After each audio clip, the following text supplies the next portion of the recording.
अस्सलाम वालेकुम स्टूडेंट्स। मैं हूं आपकी टीचर तस्नीम ज़हरा और आपके लिए लेकर आई हूं फर्स्ट ईयर इकनॉमिक्स का इंट्रोडक्टरी लेक्चर। बेटा, जब आप लोगों ने इकनॉमिक्स चूज़ किया होगा एज अ सब्जेक्ट, अगर आप आर्ट्स पढ़ रहे हो या अगर आप कॉमर्स पढ़ रहे हो और आपको ये पता चला कि आपके तमाम सब्जेक्ट्स के अंदर एक इकनॉमिक्स का सब्जेक्ट भी शामिल है, तो आपके जहन में ऐसे क्या ख्याल आया होगा कि इकनॉमिक्स में आपको क्या पढ़ना है। यकीनन उस वक्त आप लोग कुछ ब्लैंक से रहे होंगे, आपको नहीं समझ आई होगी कि इस सब्जेक्ट में आपको क्या चीज़ पढ़ाई जाएगी। और फिर जब आपने बुक खोलकर देखा होगा तो आपको ये लगा होगा कि तो बहुत ही बोरिंग और बड़ा खुश्क सब्जेक्ट है। ना तो ये सब्जेक्ट बोरिंग है, ना ये सब्जेक्ट खुश्क है और ना ही गैर दिलचस्प है। पढ़ने की ये डिपेंड करता है कि आप पढ़ कैसे रहे हैं और ये डिपेंड करता है कि आपको पढ़ाया कैसे जा रहा है। मैं उम्मीद करती हूँ कि अगर आप लोग ये मेरे लेक्चर्स बाकायदगी से देखेंगे तो इंशाल्लाह आपको इकनॉमिक्स समझने में कोई मुश्किल पेश नहीं आएगी और ना ही आपको ये सब्जेक्ट अनइंटरेस्टिंग या बोरिंग लगेगा। तो आज हमारा चूँकि इंट्रोडक्टरी लेक्चर है, इसलिए मैं आपको थोड़ा सा ये बताऊंगी कि इस सब्जेक्ट में आखिर आप पढ़ने क्या वाले हैं। ये जो सब्जेक्ट है इसको कहा जाता है हमारी ख्वाहिशात और हमारे वसाइल की कमयाबी का इल्म, यानी इंग्लिश में इसको कहा जाता है wants and scarcity of resources. Scarcity का मतलब है कमी होना और वांट्स का मतलब है हमारी ज़रूरियात या हमारी ख्वाहिशात। हमारी ख्वाहिशात लामहदूद होती हैं, इनकी कोई हद नहीं होती, कोई लिमिट नहीं होती, और इन ख्वाहिशात को पूरा करने के जो ज़राए होते हैं वो महदूद होते हैं।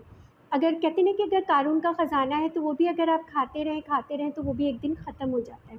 तो बिल्कुल इसी तरह से हमारे पास चाहे कितनी भी दौलत हो, अगर हम बिल गेट्स की बात करते हैं या रोनाल्डो की बात करते हैं, वो भी अगर चाहे तो पूरी दुनिया की हर चीज़, हर ख्वाहिश अपनी पूरी नहीं कर सकते।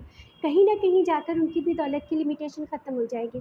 तो एक आम इंसान के बारे में तो हम सोच ही नहीं सकते कि उसकी कोई दौलत की लिमिट कहाँ तक होगी या उसकी ख्वाहिशात की हद कहाँ तक होगी। तो इसका हल क्या होता है कि हमें अपने जो महदूद वसाइल हैं उनमें रहते हुए अपनी ख्वाहिशात में से कुछ ख्वाहिशात को कुर्बान करना पड़ता है और कुछ को हमें पूरा करना पड़ता है। सपोज़ आपको भूख भी लगी है और प्यास भी लगी है, आपके पास इतने पैसे हैं कि आप एक स्लैंटी ले सकते हैं या एक कोल्ड ड्रिंक ले सकते हैं। तो आप ये देखोगे कि आपकी भूख ज़्यादा है और या तो आपकी प्यास ज़्यादा है। अगर आपको प्यास ज़्यादा शदीद लगी है तो आप कोल्ड ड्रिंक लेंगे और अगर आपको भूख ज़्यादा लगी है तो आप स्लैंटी लेंगे।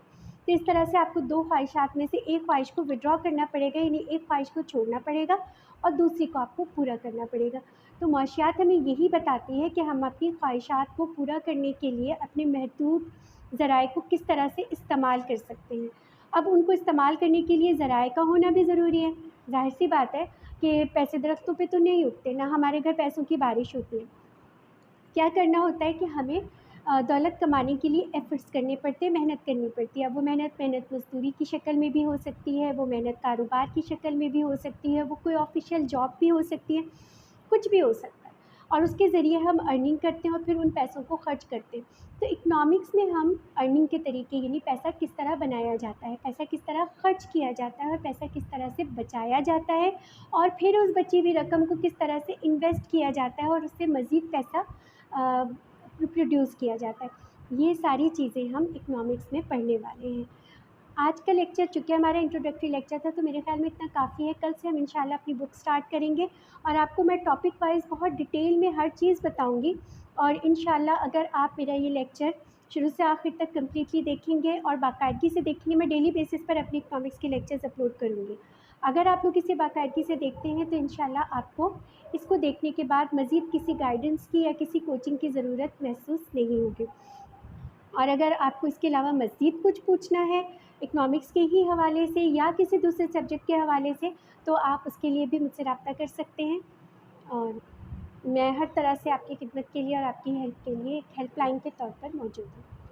अल्लाह हाफ़िज़, अपना बहुत ख़्याल रखिएगा और इंशाल्लाह कल मैं अपना नेक्स्ट वीडियो अपलोड करूँगी, उसे देखना ना भूलिएगा।